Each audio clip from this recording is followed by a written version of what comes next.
The assumption that Verstappen's crash exposed a hidden RB22 Ford failure is completely wrong. The verified reality is a confirmed single-car driving error on a damp white line. No mechanical fault existed, and no steward's investigation was ever launched into the incident. Laurent Mekies issued no documented reaction despite widespread claims he was luck-shaken. Everyone wants to believe there is a secret technical gremlin behind this high-profile crash. The sensational language circulating online suggests suppressed controversy at Zandvoort. But the truth places blame squarely on a misjudgment of grip levels. This happened during what was supposed to be a celebratory home race. We must unpack why the truth feels so unsatisfying compared to the rumors. What does it mean when a dominant driver admits getting throttle timing wrong? He did this in front of fans who just watched his contract extension. Max Verstappen arrived carrying the weight of expectation only a home crowd generates. He wore a special helmet and suit prepared explicitly for this occasion. Multiple outlets described this as the last Dutch GP currently scheduled. Emotional stakes were redlined before a single wheel turned in anger. Fresh ink on a deal keeping him at Red Bull until 2030 compounded this pressure. He warned everyone beforehand that the final corner was quite wet. That specific pre-race remark eerily predicted where his weekend would unravel. Despite this awareness, the RB22 Ford ended up embedded in the outside barrier. A wheel was torn clean off at turn 14. The impact triggered a red flag that silenced the grandstands instantly. So where does that leave us regarding the allegedly hidden footage? Every angle was broadcast live on official Formula One channels without interruption. The crash occurred at the end of lap 1 while running 7th. He was positioned directly behind Hamilton's Ferrari at that critical moment. The car speared into the wall after touching the painted inside line. Residual dampness lingered there despite the rest of the circuit drying. It was a visceral moment of violence that looked terrifying on camera. Telemetry and post-race analysis tell a story of human error. He saw what looked like a dry patch approaching the exit. He committed to acceleration based on that visual cue. The surface was still too wet to handle the applied torque. That split-second decision transformed celebration into immediate retirement. G-force readings stayed below the mandatory 15G medical evaluation threshold. He walked away under his own power without injury. The psychological impact of failing at home remains significant regardless of physical safety. No amount of contract security can fully insulate him from that feeling. We know exactly what broke in that moment on track. It was not the car that failed him. The timing of this contract renewal makes the on-track failure sting even more. Red Bull confirmed the extension through 2030 in the exact same week as the race. This was supposed to be a victory lap for a long-term partnership. Instead, it became a stark reminder of racing's inherent unpredictability. The special helmet design was not just cosmetic flair for the cameras, it represented a personal tribute to the fans who built his career. Those same fans watched their hero slide helplessly across the asphalt. Can you imagine the silence in those orange-filled grandstands? They had waited years for this specific home weekend. Now they face the possibility that this was truly the last one. Zandvoort's future on the calendar remains uncertain beyond this season. Several outlets explicitly framed this as the final scheduled Dutch Grand Prix. That context transforms a standard DNF into something far heavier. Verstappen himself acknowledged the emotional weight after climbing from the wreckage. He described the entire weekend as disappointing in pace and outcome during the post-race press conference on August 23rd. He did not deflect blame toward strategy or tire degradation. There was no mention of setup compromises or wind direction shifts. The focus remained entirely on his own throttle application. This level of accountability is rare in modern Formula One. Most drivers would cite changing conditions or lack of visibility. Max chose to own the mistake without reservation or excuse. His radio message immediately after impact captured that raw frustration when he told his engineer, "Yeah, that's it, ah shit, sorry." That unfiltered audio circulated widely across fan accounts and team transcripts. Some sources paraphrased it differently, but the direct transcript version carries significantly more emotional authenticity. It reveals a driver processing failure in real time. No corporate filter sanitized that moment of genuine disappointment. So where does that leave us regarding the broader narrative? We must separate verified facts from speculative online chatter. The crash footage everyone discusses was never hidden or suppressed. Formula One published it officially and broadcast it live without delay. Every major outlet covered the incident immediately upon occurrence.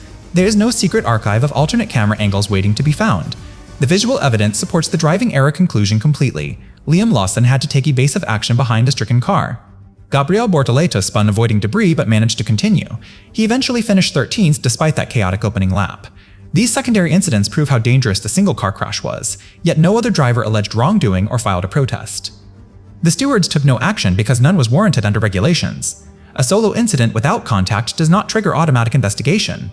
This regulatory reality contradicts claims of official scrutiny. Laurent Mekies remained publicly silent throughout the aftermath. No statement from the Red Bull team principal exists in any source. Searches specifically targeting his reaction yielded zero documented results. Silence does not equal shock or internal crisis. It simply reflects standard protocol for a non-investigable racing incident. The team focused entirely on assessing damage and supporting their driver. Mechanical integrity was never questioned by engineers or officials. The RB22 Ford performed exactly as designed up until the loss of traction. Grip levels at Luyendyk Corner were always going to be marginal. Pre-race showers left residual moisture in the banking shadow. Temperature differentials created microclimates across the track surface. Verstappen's pre-race warning about wetness proved prophetic. He knew the danger existed before the lights went out.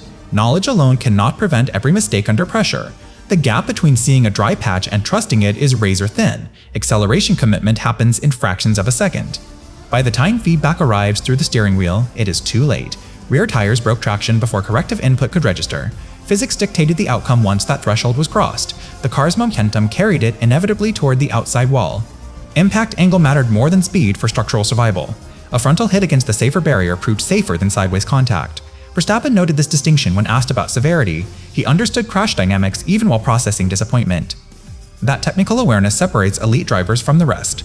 Experience teaches which impacts are survivable and which are not. 15 G-forces marked the mandatory medical evaluation threshold. His reading stayed below that critical safety limit. Walking away under his own power confirmed structural integrity held. The monocoque did its job perfectly in that violent moment. Safety standards have evolved dramatically since earlier eras. Modern circuits incorporate runoff zones and deformable barriers. Zandvoort's recent renovation included these crucial updates. Without them, the outcome could have been catastrophically different. This is where it gets serious. The crash wasn't just a lost race, it was a public unraveling of the very narrative Red Bull had spent months constructing around Verstappen's invincibility at home. Running 7th behind Hamilton's Ferrari on the opening lap, he approached the banked Luyendyk corner carrying immense speed and expectation. The inside white line glistened with residual moisture that sunlight hadn't yet burned off. His right rear tire kissed that painted surface at the worst possible moment. Traction vanished instantly as torque met zero grip. The RB22 Ford snapped sideways with violent unpredictability. Momentum hurled the car toward the outside barrier before correction could begin. One wheel sheared clean off upon contact with the wall. Debris scattered across the racing line like shrapnel. The red flag waved within seconds of impact. Marshals rushed to secure the scene while fans sat in stunned silence. This wasn't a mechanical failure hiding in telemetry data. It was a visceral, human miscalculation broadcast to millions. The championship implications crystallized immediately as 0 points replaced potential podium finishes. Antonelli now leads the standings by 59 points with 242. Russell and Hamilton sit tied at 183. Norris holds fourth with 159. Verstappen's name doesn't appear in that top 4 snapshot. Every point surrendered here widens the gap irreversibly. Zandvoort offered no recovery opportunity after the restart on lap 5. His damaged car remained stationary in the garage.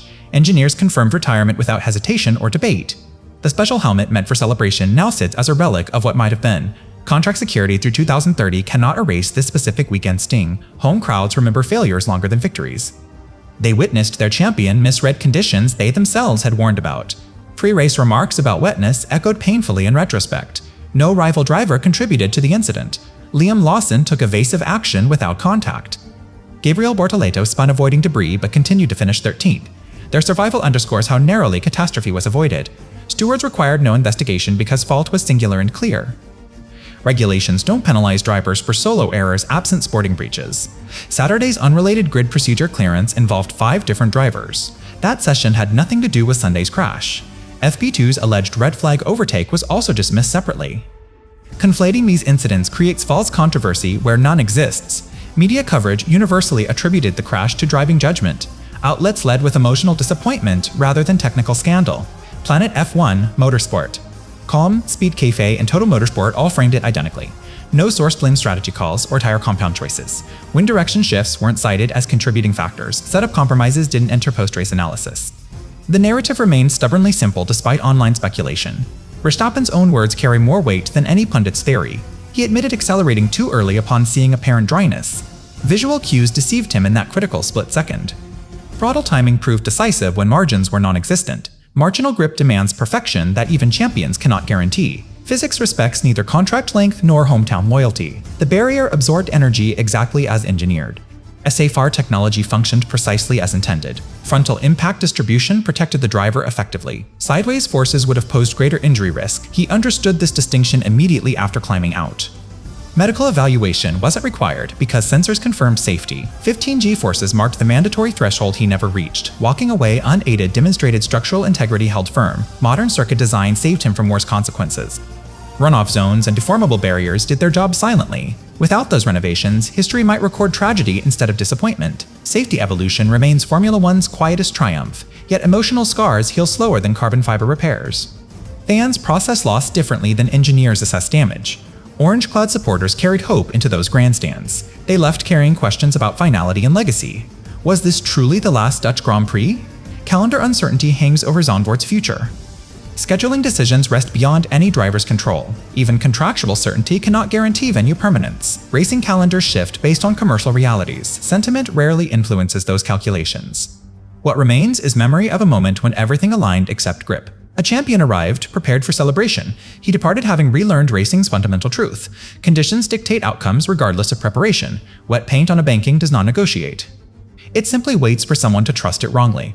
Trust broken at speed leaves marks deeper than tire rubber. Those marks define weekends long after points are tallied. Championship tables update weekly. Emotional reckonings linger indefinitely.